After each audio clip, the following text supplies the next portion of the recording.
Thanks, Bob. Ready? Yes. Well, first off, I want to, thank all the players and the coaches for putting in the effort that they did during the off season and training camp to prepare for this first game. And it all starts back then. You just don't come out for your first game and just practice for a week and get it done. There's a lot of hard work involved, and I thought that from an attitude standpoint, from a preparation standpoint, I thought everybody was on point and outstanding. And it allowed us to get our first win on the road against a rival opponent from the Mountain West Conference, and it was a great team win. And there was a lot of positives in the game. There was some negatives that we're going to really work hard to fix and correct. But all in all, it was an outstanding team effort, and I was very proud of the players. Some goals that we had going into the game, ball security. We always want to be on the plus end of turnovers. We had no turnovers on the offensive side of the ball, and between defense and special team, we forced 3 turnovers, which puts us at +3 for the year. If we can stay on that end of the gig, it betters our chances of having a winning season. One thing I was really proud of, we had 4 young offensive linemen that hadn't played as a starter in a collegiate game. And to be honest with you, I probably had a little anxiety going into the game, knowing, their youth, expecting maybe some false starts or maybe some assignment errors, those type things. Those kids went out and competed. We had no penalties on the offensive side of the ball. We had no sacks, and we rushed for 330 yards. From an offensive line standpoint, that's a pretty good day at the office.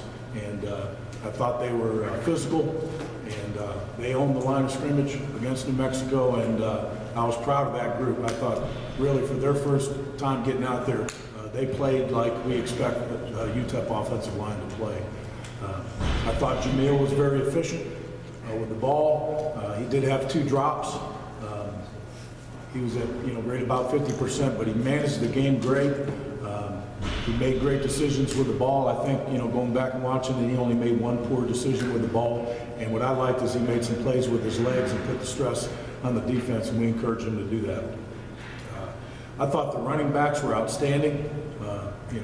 Aaron Jones, he had 243 yards rushing, 3 TDs, 10.8 yards average, and he was getting stronger as the game went on. He really had some outstanding vision runs, but more importantly, had some strong runs, some physical runs. And Nathan Jeffrey had an outstanding game as well. He rushed for over 80 yards and had 6 yards of carry. He got more of the tough inside the tackle runs, and he was running physical the entire night. Jared Shaw, really getting his first start as a receiver, stepping up this year as a senior leader.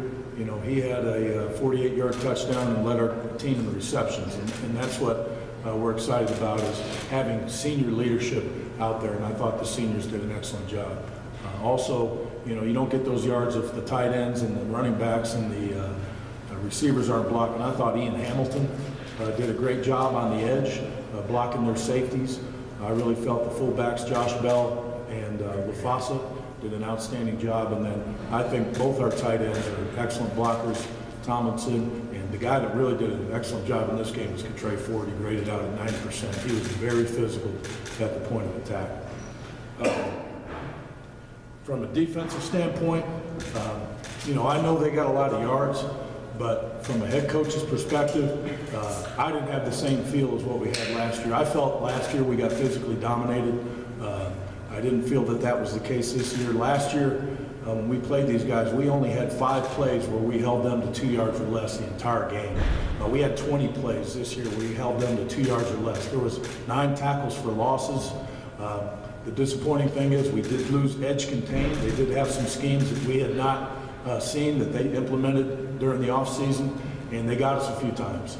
That is a very difficult scheme to stop, and they run it very well. They're very efficient on the offensive side of the ball, but I felt our tackling was much improved. I felt the effort was much improved, and again, even though we had a lull in the second half where they got some drives going against us, it was the defense that stepped up at the end of the game and forced turnovers to give us a chance to win that game. So I was very proud of that group. The guy that really stood out was Puente, the linebacker, had 16 tackles. He was all over the field. Trey Brown had 9 tackles, and Alvin Jones had 6 tackles, 3 of those being tackles for losses. I bring that up because linebacker production last year really didn't show up on film.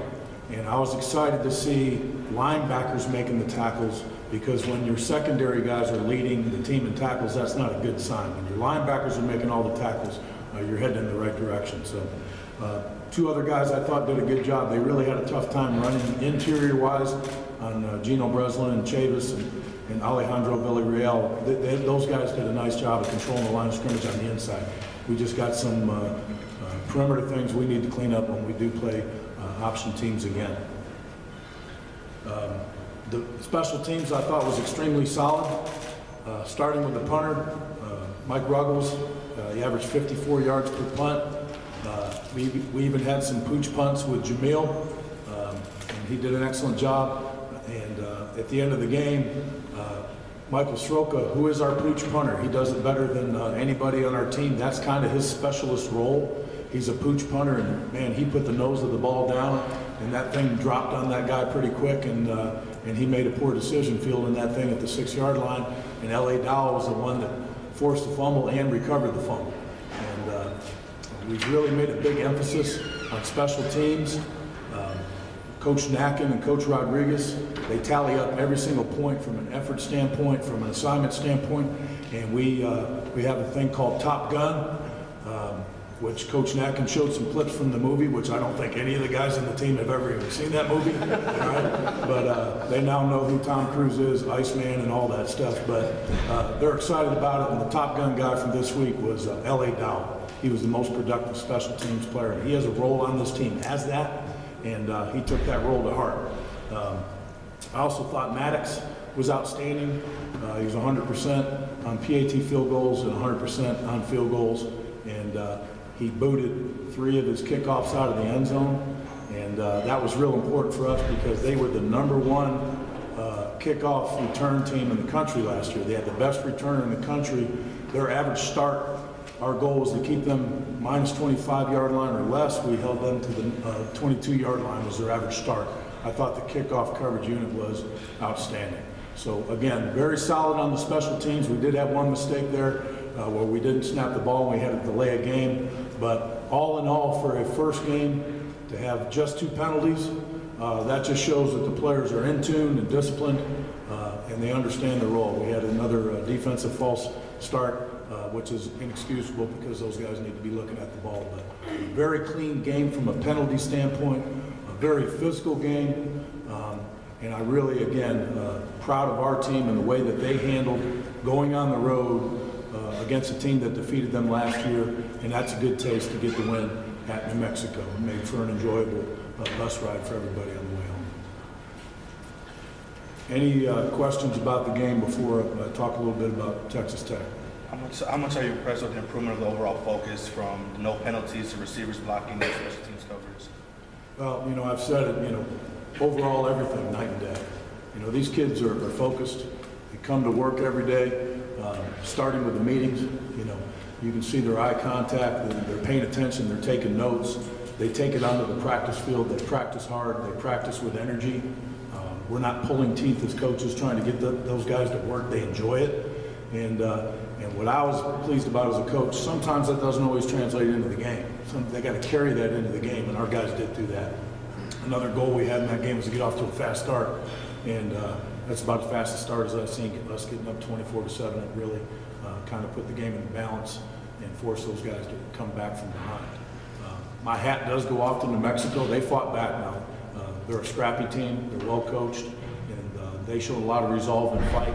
And I'm kind of glad that we had to win a game like that, where it was in the balance and it was either teams to win or lose. And I think our players went out and found a way to win that game. How much did the tempo help the offense kind of get clicking, especially in the first half? Well, you know, we always practice at a fast tempo. I felt that they were in good condition. You can see at the end of the game, our offensive linemen were standing tall, playing physical, and they were getting after their guys. And that's the style and tempo that we want to play here at UTEP moving forward. Coach, Coach, I was curious about the touchdown that was taken off the board. You get down to the 1 yard line in the fourth quarter, and it looked like Jamil went hurry up and gets into the end zone, and the official signaled there was a timeout. Yeah, that play wasn't even run, and it probably looked like he scored because everybody just relaxed. So I got we were going to get us in the personnel package that we had. We were initially going to sneak it, but for 1.5 yards against the goal line defense, as soon as they sub goal line, that play was going to be off. And so we called a timeout. Ran a play that we had been running successfully all night, and Nathan Jeffrey was running extremely hard, but they stemmed to a little bit different front. They caught us on that one. They stopped us on the 4th and 1, and hats off to them on that. Really, in the second half, the offense moved the ball just as efficiently as they did in the first half. It's just we had an errant snap that killed one of our drives, and then we had the 4th and 1 on the goal line that killed another drive. So it wasn't a fact of moving the ball. We just had 2 mistakes that shot our own foot. Coach, looking at that punt at the end of the game, I mean, Jamil had done such a good job coaching it. Did you think about that? And I mean, what's it like sending out a guy for his first collegiate play in that huge a situation that he delivers? Anybody that's on that roster travel, we trust to win the game and do get the job done. And everybody that's on that field has earned the right to be on that field. With Schroka, he's really good. He has a knack at pooch punting, and that's why he's won that job. That's why it's listed on our depth chart as when we list punter as Ruggles or Schroka. It just, I think, happened to be the timing, Brent, that it was the end of the game, but I wasn't going to hesitate and make a different decision because the kid's proven in practice that he can get that done. You guys came out pretty healthy after the game? We got a few bumps and bruises. We'll just see how that goes throughout the week, but for as a physical game as it was on both sides of the ball, I think we're pretty healthy. When you see, I mean, Alvin had 21 carries. I mean, Aaron had 21 carries. You were really pounding him, but I mean, when you look and you see 10 yards per carry, do you have to fight some temptation not to give it to him 30 or 35? Yeah, we have a pitch count on our backs, and I think we'll try to adhere to that the entire year. Of course, you go with the hot hand, but I felt both the backs were running extremely well. I love mixing it up like that. It gives the defense different tempos. I want the ball in Aaron Jones's hands as much as we can possibly do, as not only as a running back, but also as a receiver. But we also got to keep in mind, we're not dealing with a 240-pound back that just, can withstand 30 carries in the pounding. He's a 185, 90-pound back. And, I think the amount of carries he got at the end of the game, if we have 44 attempts and, he's getting 22 of those attempts, I think we're in good shape.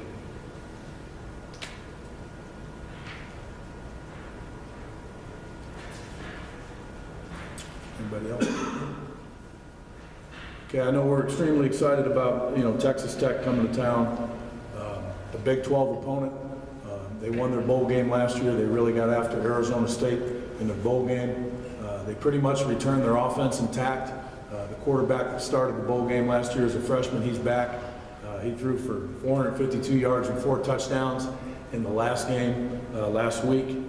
They've got 2 excellent running backs, both kind of the same stature, 5'7", 5'8", 200 pounds plus. They're kind of power pack type backs, both average over 5 yards a carry.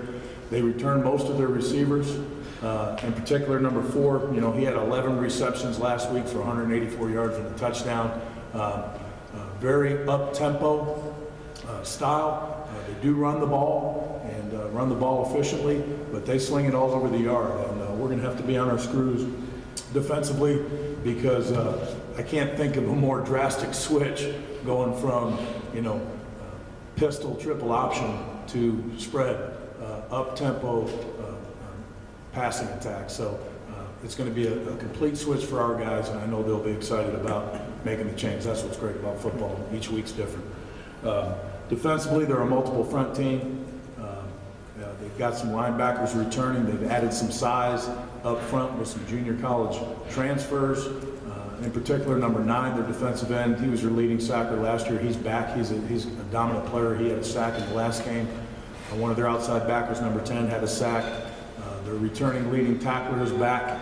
And they're young in the secondary, but you can see they got a lot of talent back there. They returned their punter and their kicker and their kick returner. All right, so they're very solid in special teams, and they have a new punt returner. It's a high school freshman that's got some outstanding speed. So They return intact, a very solid bowl team, and won 8 games last year. So for us to have an opportunity to play in front of a packed house, which I'm expecting, I know the El Paso fans are going to come out in full force for this one. It's a 9 o'clock game, nationally televised. We're going to be the only game on in the country that time, and I know the fans are going to go out and just show their support. And I hope they're as rowdy as they can be from start to finish and put a lot of pressure on Texas Tech. But as a staff, as a program, we're excited.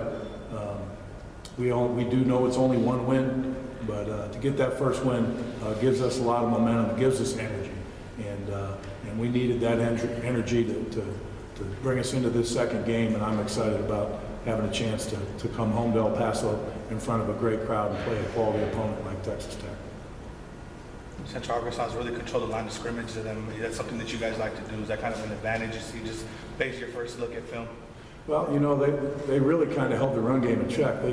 They had, 184 yards rushing, but it was also on 54 attempts. So they only averaged 3 yards a carry. So I thought Texas Tech for the run game controlled it. They were up-tempo, and they did complete a lot of passes again, but they got a young secondary. I'm sure the things and errors that they made in the first game, you always make your biggest improvement from your first game to your second game. So I'm sure they'll be working hard to correct those type things. Offensively, Texas Tech, they're scary. You know, the quarterback is efficient. He looks like he's even added some weight. He's stronger than he was last year. He's the future of that program. That's the way they view him, and rightfully so. He's good, and they're loaded at the skill positions, and they got a veteran offensive line that they really do a good job of pass protecting. As many times as they attempted, they have, over 40 attempts and no sacks and drop back passing. That's impressive. So we've got our work cut out for us. We know that, but the thing that I like is this team is up to the challenge of working and taking on challenges, and we're looking forward to it. Anything else? You kind of feel like there's some things you can exploit after looking at Tech last week? Brett, I'd have to watch a lot more film. We're kind of in game plan mode right now, and we're breaking down the opponent, trying to see what works for us, and try to exploit weaknesses. But right now we're in that process. I'll probably have a better idea of that or on game day itself. How hard is it going from what you saw last week to what you're going to see this week? Real hard. It's going from a turtle race to a speed race. It's completely different from a schematic standpoint, from a philosophy standpoint, from how they approach, from the tempo that they do, from running their huddle. From a defensive standpoint, it's night and day. From an offensive standpoint, they do multiple fronts, but we saw multiple fronts against New Mexico. The good thing that we get is we get practice against our own defense. It's also multiple fronts. So, they play a lot more man coverage than what we saw from New Mexico. So there's going to be a switch on both sides of the ball. But, again, that's what's exciting about football. Every week is a new challenge. Every week is a new scheme, new personnel, new talent. And getting prepared for that, the process of it, it's fun, it's challenging. And from a coach's standpoint, it's very exciting. How key are substitutions on defense, especially with their tempo? And it seems like a couple of times they caught Central Arkansas off guard, last week. How do you manage that going forward? Well, we got to practice it, and we'll probably throw 2 huddles at our defense the entire week, rapid plays one after another, because we do have to get lined up quickly. We got to get our communication in there quickly and make our calls quickly, because they will catch you off guard if you're not ready. But there are rules in place where if they do substitute personnel, they got to give us time to substitute as well. So there will be substitutions on defense, and we'll probably play a lot of guys in this game, and I expect them all to perform to their best level.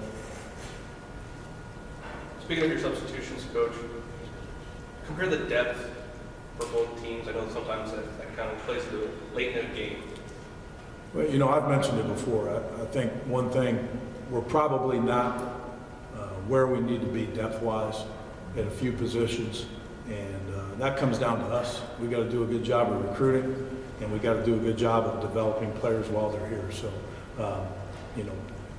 everybody has some holes, everybody has some issues. Injuries always factor into it too. If we miss a couple guys in this game in a certain position, obviously that'll affect our depth. But really, depth is about recruiting and developing. And I put that on us. I put that on the coaches. We got to do a good job of doing that. So